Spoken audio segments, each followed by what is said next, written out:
Welcome to ஸ்ரீவராஹா kitchen. நம்ம ஸ்ரீவராஹா கிச்சனில் உங்களுக்காக எதெல்லாம் ரொம்ப ஹெல்த்தியாக ஆனால் அதே சமயத்தில் ரொம்ப குயிக்காக பண்ணக்கூடிய ரெசிபீஸ் தான் நாங்கள் இந்த சீரீஸில் நம்ம பார்த்துட்ருக்கோம் இல்லையா. இன்றைக்கி நம்ம பார்க்க போகிறது வரகு பொங்கல். ரொம்ப சிம்பிள். இப்போ என்கிட்ட இருக்கிறது பார்த்திங்கன்னா வரகு பொங்கல் இருக்குது. இதை வச்சு எவ்வளோ குயிக்காக ரொம்ப சீக்கிரமாக பிரேக்ஃபாஸ்ட்டுக்காக இருக்கட்டும் இல்லை டின்னருக்காக இருக்கட்டும் இந்த பொங்கல் நம்ம எப்படி பண்ணலாம் அப்படிங்கிறத எனக்கு செஞ்சு காமிக்க போகிறேன். வாங்க வீடியோ பண்ண போகலாம். நான் இப்போ 1 கப் அளவுக்கு இந்த பேக்கெட்டில் இருக்க கண்டென்ட் எல்லாத்தையும் இதில் கொடுத்துருக்கேன். இப்போ 1 கப் நீங்கள் எடுத்துருக்கீங்க அப்படின்னா இதுக்கு ஒரு 3.5 கப்லேருந்து 4 கப் வரைக்கும் நம்ம தண்ணி எடுத்துக்கணும். ஆனால் எந்த கப்பில் நீங்கள் இந்த மிக்ஸை எடுத்துக்கிறீங்களோ அதே கப்பில் தான் நீங்கள் தண்ணியும் எடுக்கணும்.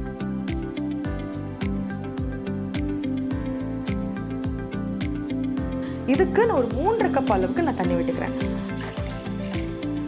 இந்த பொங்கலுக்கு நம்மளுக்கு தேவையான அளவுக்கு நம்ம உப்பு, நான் கல் உப்பு ஆட் பண்ணிக்கிறேன். நீங்கள் எதுனாலும் ஆட் பண்ணிக்கலாம். ஸோ நம்ம இதை க்ளோஸ் பண்ணிடலாம். க்ளோஸ் பண்ணிவிட்டு ஒரு 3லேருந்து ஒரு 4 விசில் வரைக்கும் நம்ம வெயிட் பண்ணோம். இந்த வரகு பொங்கல் பார்த்திங்கன்னா இதில் எக்கச்சக்க பெனிஃபிட்ஸ் இருக்குது. நான் ஷார்ட்டாக உங்களுக்கு 4 பெனிஃபிட்ஸ் மட்டும் சொல்கிறேன். டயபெட்டிஸ் பேஷண்ட்டுக்கு ரொம்ப நல்லது. ப்ரெஷர் நல்லா ஹேண்டில் பண்ணி கொடுக்கும். அண்ட் இதில் ஹீமோக்ளோபின் நல்லாவே உங்களுக்கு சப்போர்ட் பண்ணி கொடுக்கும். அண்ட் முக்கியமாக அதில் ஆன்டி ஆக்சிடென்ட்ஸ் இருக்கிறதுனால நம்ம உடம்புக்கு ரொம்ப நல்லது.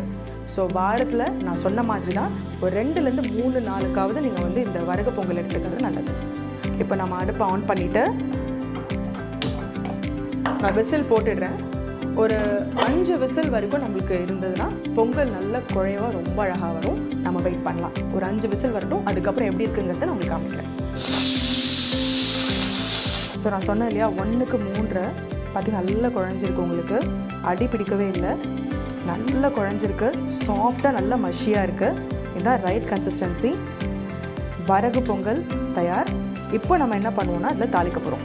கொஞ்சம் நெய்யில் இஞ்சி, கருவேப்பிலை, மிளகு இதில் ஆல்ரெடி எல்லாமே இருந்தாலுமே நம்ம கொஞ்சம் வாசனைக்கு நம்ம இது எல்லாமே போட்டு நம்ம தாளிச்சிக்கலாம். பொங்கலுக்கு தாளிக்கிறதுக்கு கொஞ்சமாக நெய், கடுகு, கொஞ்சம் முந்திரி பருப்பு, கொஞ்சமாக இஞ்சி,